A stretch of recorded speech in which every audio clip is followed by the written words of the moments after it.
নাবিল, তোমার সাথে তো এতদিন মেসেঞ্জার হোয়াটসঅ্যাপে আমার কথা হয়েছে। হ্যাঁ হ্যাঁ হ্যাঁ ইভেন তুমি আমার খুব ভালো ফ্রেন্ড এখন। হ্যাঁ হ্যাঁ হ্যাঁ আমি রাফিয়া বলছি। হ্যাঁ হ্যাঁ হ্যাঁ আমি ওই যে ওই ফ্রেন্ডটা নিয়ে আমি কথা বলতে যাচ্ছিলাম যে ওই খিবলি স্টুডিও মানে হ্যাঁ। কি রিটা বেবি, কেমন আছো তুমি? হুম, তুমি তো জানোই না আমার প্ল্যান অনুযায়ী তো সব কাজ চলছে।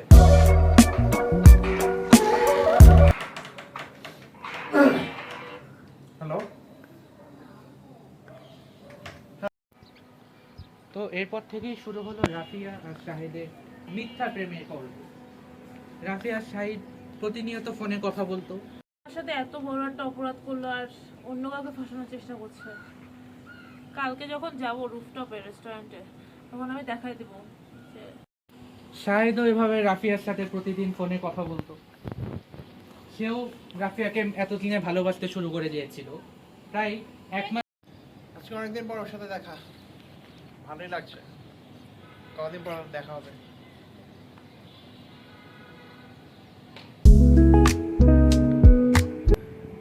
হ্যালো। হ্যাঁ সমস্যা নেই, ওয়েলকাম ওয়েলকাম।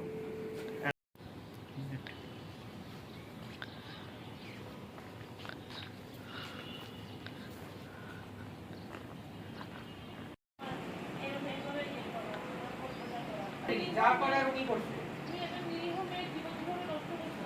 আমি কিচ্ছু করিনি। কোনো প্রমাণ ছাড়া